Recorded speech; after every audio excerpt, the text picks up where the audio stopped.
We're back. Welcome to another episode of Nightllii with Meccavellii. We got a one-take Drake this shit, for real. I told you guys last night that I was going to start Young, Famous, and African. I always want to call it Young, Rich, and African. Excuse me, I don't even have Pamos right now because I'm a bit under the weather, and I've been drinking like my homemade fucking cough syrup with like the honey submerged in the garlic pieces and the onion pieces and the orange. And honestly, the orange peels wasn't that bad to eat because it's like caramelized and very sweet from being sitting in its like own juices and the honey. But everything else is pretty fucking gross. So I don't know. Okay, I don't know. Anyway, we're gonna hop right into this. I don't know if I should love you guys for suggesting me watching this show or I should hate you guys because I'm on season 1. I didn't finish episode 3, but I'm halfway through. And I just see myself ranting for 40 days and 40 nights. I have to say, all the prior knowledge I came into this with, I'm kind of irritated that I have because I genuinely thought that this show was going to give me, make me more empathetic towards Annie. And it's doing the exact opposite. Like, 100%, with me being from 25 years in the future, knowing that this man who went and had 11 kids on her, right, is going to then leave her high and dry.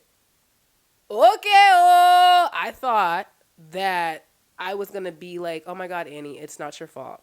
He's just a dickhead, and you're a sweet, fabulous human being. And it's just not going like that. But let's get into it. Connie. Am I saying it right? Someone said it's like Kanye with an I, but that's like Connie. And that's how that's how it sounded in my ear when, if it's not coming out correctly, I apologize. Love her. I think she's a fabulous individual. Straight to the money, and I have seen her before. Men Will Leave You in the Desert Without Water. Of course I know her. She's an icon. I'm going to go down in the list. I know I'm going to be snotting in the camera a little bit and in the microphone, and for that I apologize. First things first. Annie, your first child is Two-Face's fifth, but y'all been together since you were 16. That's stupid. Okay. That's stupid, and you shouldn't be on here crying about it, right? You should it's crazy because you're supposed to be the OG in this situation, but Chi, she's got it in the bag. You see how she doesn't talk to us? She simply cooks her food and eats her cake and lets DeVito frolic around the world and lets us yell at DeVito, and she quiet as a church mouse. That's what you need to do. If you're going to stay, you need to shut the fuck up.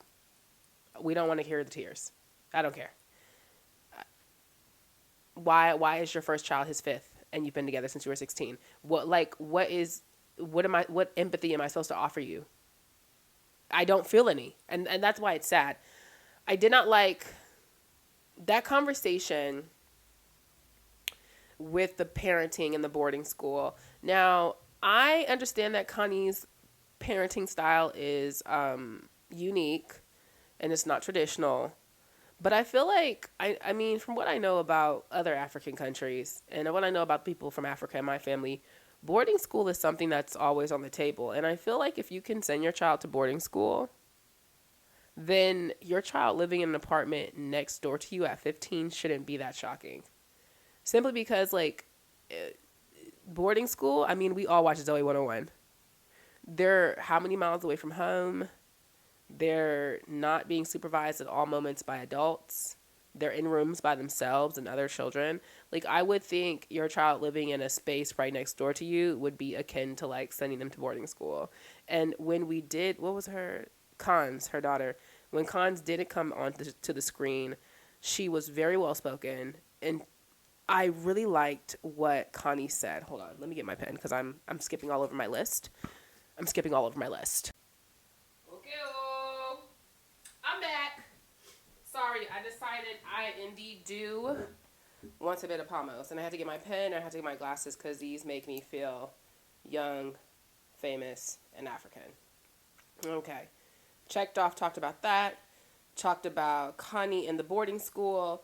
Where shit got sticky was when she started bringing up the V card and her daughter's, her experience. I got what she was trying to say.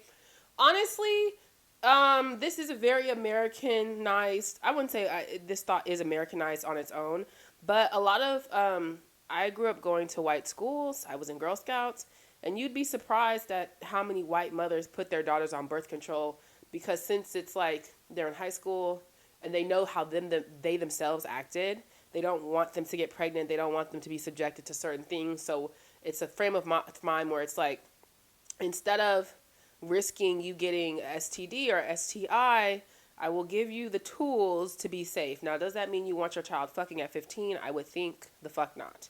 But I did get what she was saying, especially considering when she basically alluded to the fact that she was fucking at 15. And and that's all any of us can do is go off our own personal experience.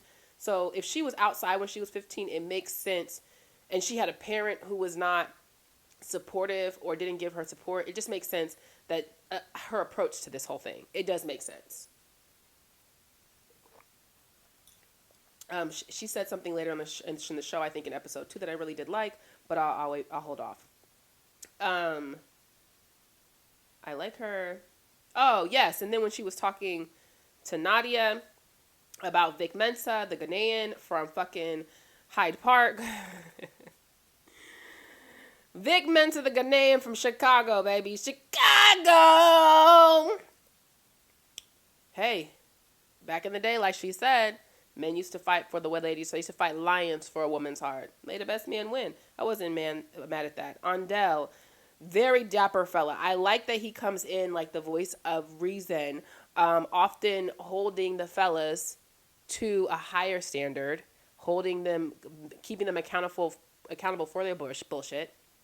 I was crying when Connie called Nadia can have a Mr. Nadia USA and a Mr. Nadia Africa, referring to Mr. Nadia USA as Vic Mensa, the Ghanaian from fucking Chicago, and Mr. Nadia Africa, diamond platinum, the biggest star in East Africa. Now, Swanky. Is it Swanky Jerry? Because I've just been calling him Swanky. I really like him. He is this archetype of dandy. If you watch old Hollywood films, like I'm talking the black and white joints, this is why I get mad when people say that gay people have never been around. They've been around since the beginning of time. If you watch black and white films, you will see an archetype of the dandy. And the dandy is the Swanky Jerry in the situation. The very flamboyant male friend of some of the women around. They very clearly are, you feel me, limp wrist, but they never come out and say it. They might make off-color jokes. They never even, this person, I want to say they're one-dimensional in the fact that they serve to support their friends, and they serve like the role of friend to their friends, but you never really get a sense of like their personal life or like their romantic personal life, I should say more specifically. I'm only on episode 3. So I don't know if they get more into Swanky's personal life or him as a person outside of being this very extravagant, fun type of fella. But if not, that's not surprising because that is like an archetype that has existed since the beginning of film. And it's also not surprising that he's on this show in that way.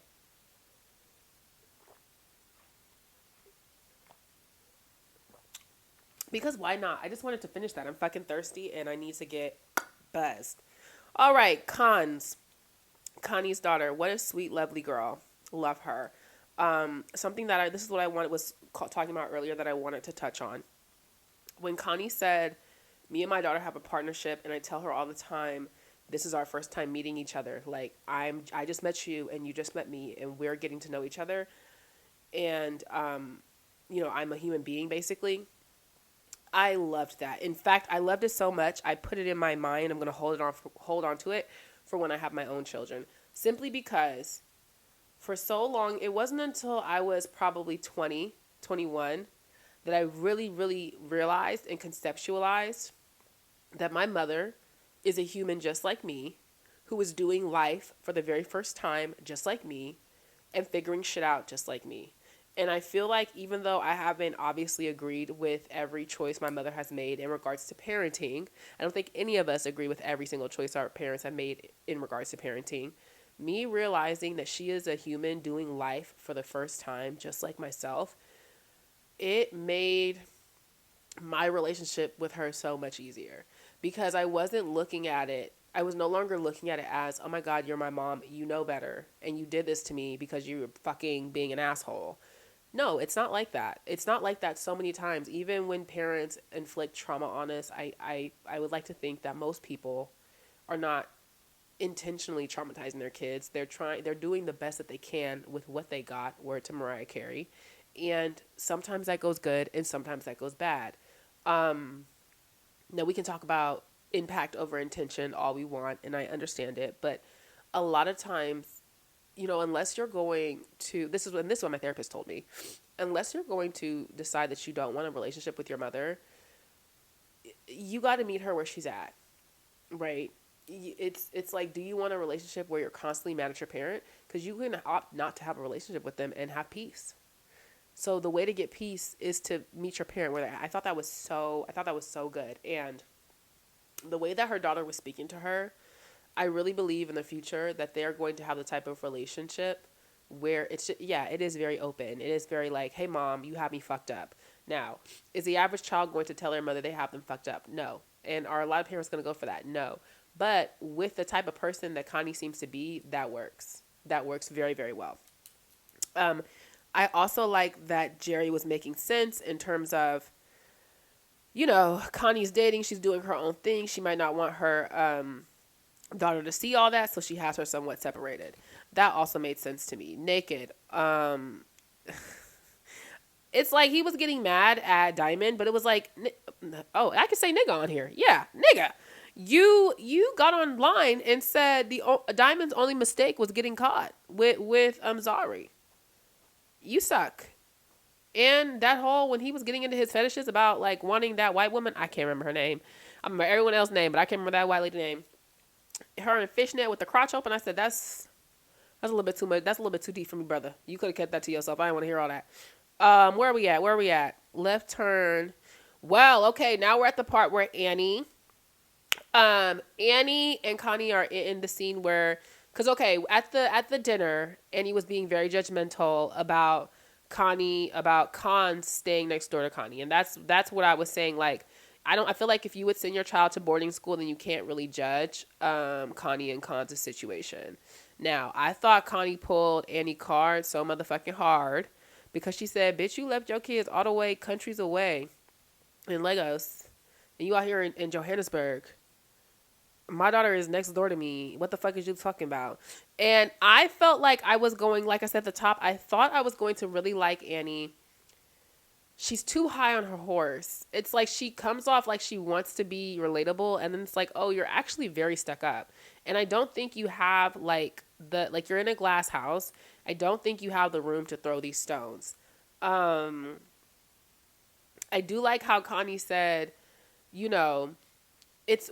are both putting ourselves first. We're both putting our careers first. I feel like so often moms and people who take care of kids, because I always say that because I had little moms, are so afraid to say that I'm putting me first, Lucius, because of how it will be judged and put the thing down, flip it in reverse, and how your words will be twisted. But I really think it comes down to if I'm not good, my kids aren't good. When I had little moms, I really did prioritize myself. I made sure that when she was at school, I would get my nails done. I just made sure my room was always clean. I was always manicured. I always made sure I had enough sleep. If I wanted to go do something during the day, go out to eat by myself, go to the movies, all the activities I wanted to do, I did because I felt it necessary for me to be the best version of myself because I had to show up as the best version of myself for her.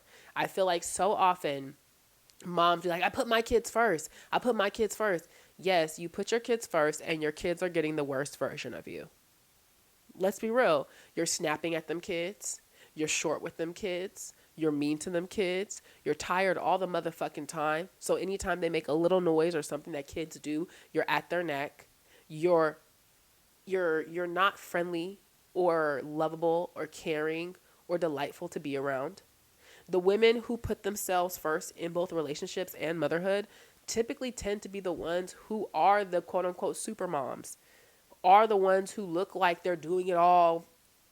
Their kids like, cause I'm happy. Like, I can speak from experience. When I had a day that I spent it all to myself, oh, yes. I just spent the whole day on me so that when I went and picked that little girl up from school, I had all the energy in the world to focus on her. There is like an Annie's attitude with Connie just coming out and saying, no, I'm putting myself first. You have a problem with the wording, beloved, because you're in Johannesburg doing the same, trying to advance your career, trying to do X, Y, and Z. This is for you, right? To make you happy.